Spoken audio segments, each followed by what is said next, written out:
سامعین محترم، اس ملک ہندوستان کو انگریزوں کے پنجے سے چھڑانے میں جن لوگوں نے اور جن علماء کرام نے اپنی اپنی قربانیاں پیش کی ہیں، ان میں ایک نمایاں اور اونچا نام ہے حضرت شیخ الہند علیہ الرحمہ کا۔ کون تھے شیخ الہند؟ کس ادارے سے ان کا تعلق تھا اور پوری زندگی ان کی کیا سرگرمیاں رہی ہیں؟ آئیے تفصیلی معلومات آپ کے سامنے شیئر کرتے ہیں۔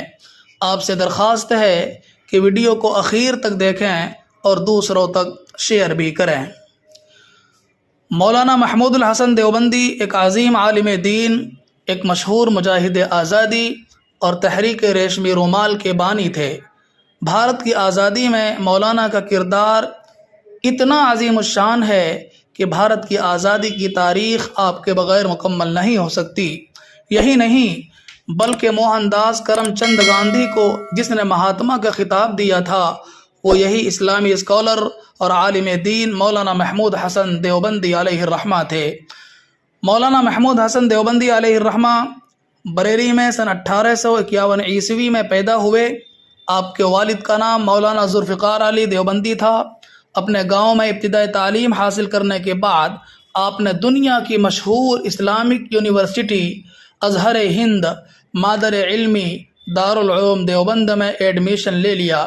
یہ وہی دارالعلوم دیوبند ہے جس کو ایک مشہور اسلامک عالم دین اور مجاہد آزادی مولانا محمد قاسم نانوتوی علیہ الرحمہ نے اس لیے قائم کیا تھا کہ وہاں انگریزوں کے خلاف لڑنے والے مجاہدین تیار کیے جائیں جو انگریزوں کے خلاف لڑ سکیں، اور اس کو جس شخصیت نے سچ کر دکھایا وہ اس عظیم دانشگاہ کے سب سے پہلے طالب علم مولانا محمود حسن دیوبندی علیہ الرحمہ ہی تھے۔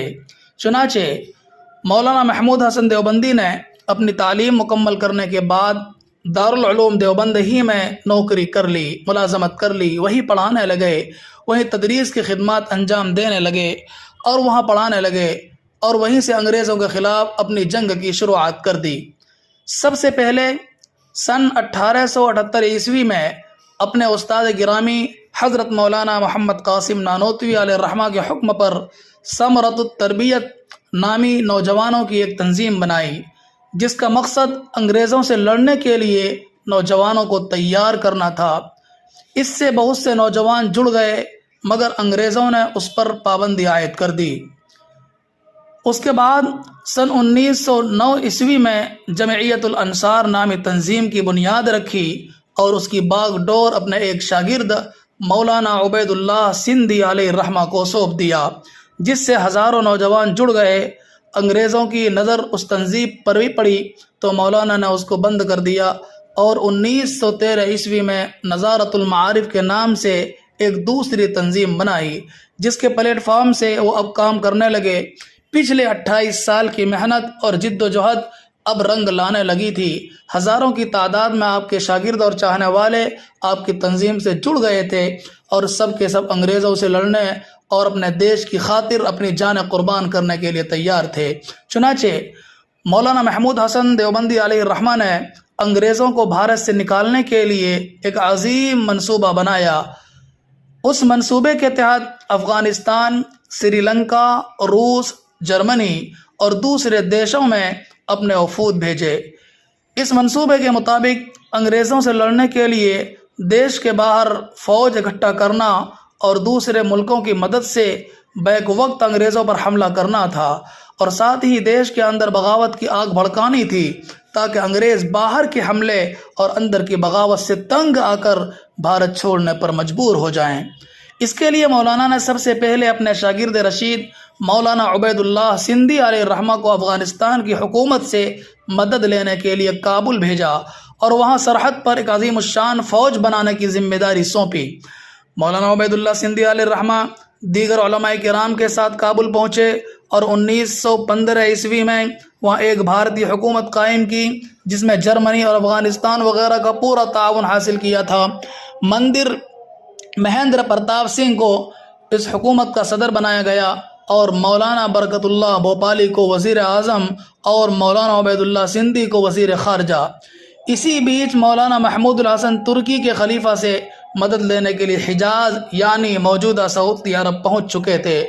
وہاں کے گورنر اور ترکی کے وزیر جنگ اور وزیر بحریہ سے ملاقاتیں کی اور کئی معاہدوں پر دستخط بھی کیے۔ ادھر افغانستان میں اور سرحد پر انگریزوں کے خلاف جنگ کی تیاری جاری تھی۔ سرحد پر نوجوانوں کو اکٹھا کیا جا رہا تھا۔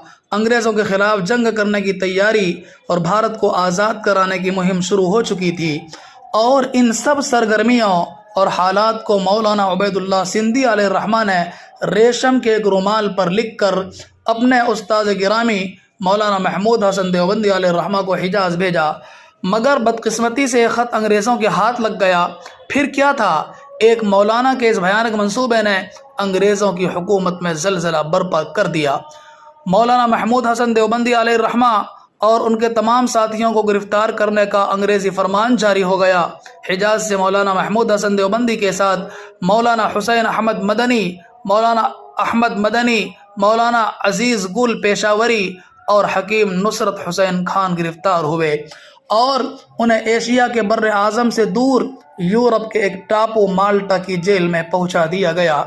اس خط کے پکڑے جانے کے بعد جو بھارتی حکومت افغانستان میں بنی تھی وہ بھی ادھوری رہ گئی۔ مہندر پرتاپ سنگھ اور مولانا عبید اللہ سندھی کے علاوہ بہت سارے لوگ بھارت کے باہر انگریزوں کے خلاف جنگ لڑ رہے تھے۔ انگریزوں نے مولانا کو مالٹا جیل میں 3 سال اور 7 مہینے رکھا، طرح طرح کی اذیتیں پہنچائیں اور ہر قسم کا ظلم و ستم کر دیا۔ جب آپ 8 جون 1920 عیسوی کو رہائی کے بعد بھارت پہنچے تو بمبئی بندرگاہ پر گاندھی جی کے ساتھ ساتھ بھارت کے بڑے بڑے مجاہدین آزادی آپ کا استقبال کرنے کے لیے آئے۔ مولانا محمود حسن کی رہائی سے پہلے ہی مولانا کے شاگردوں نے علماء کی ایک تنظیم جمعیت العلماء کے نام سے بنائی تھی، اور سب مولانا کا انتظار کر رہے تھے۔ مولانا نے اب جمعیت العلماء کے پلیٹ فارم سے آزادی میں حصہ لینا شروع کیا، پورے بھارت کا دورہ کیا، اور اپنی عمر کے آخری حصے میں بھی انگریزوں کے خلاف اپنی جنگ جاری رکھی۔ مگر 30 نومبر 1920 عیسوی کو دلی میں بھارت کا یہ عظیم سپوت ایک مختصر علالت کے باعث اس دنیا سے ہمیشہ کے لیے رخصت ہو گیا۔ مولانا محمود حسن دیوبندی رحمہ اللہ نہ صرف یہ کہ ایک عظیم مجاہد آزادی تھے، بلکہ ایک عظیم الشان عالم دین اور اسلامی اسکالر بھی تھے۔ آپ کے مشہور شاگردوں کی فہرست میں حضرت مولانا حکیم الامت اشرف علی تھانوی رحمۃ اللہ علیہ، علامہ انور شاہ کشمیری رحمۃ اللہ علیہ، علامہ شبیر احمد عثمانی رحمۃ اللہ علیہ، مفتی کفایت اللہ دہلوی رحمۃ اللہ علیہ، مولانا اصغر حسین دیوبندی رحمۃ اللہ علیہ، مولانا عبید اللہ سندھی رحمۃ اللہ علیہ، مولانا اعزاز علی دیوبندی رحمۃ اللہ علیہ، مولانا حبیب الرحمن عثمانی رحمہ اللہ، اور مولانا حسین احمد مدنی، جن کو بعد میں دنیا نے شیخ الاسلام کے نام سے جانا، ان جیسے بڑے علماء کا نام شامل ہے۔ آپ کی وفات کے بعد آپ کے شاگردوں نے ہندوستان کی آزادی میں جو زبردست کردار ادا کیا ہے وہ بھی بھارت کی تاریخ کا ایک خوبصورت باب ہے۔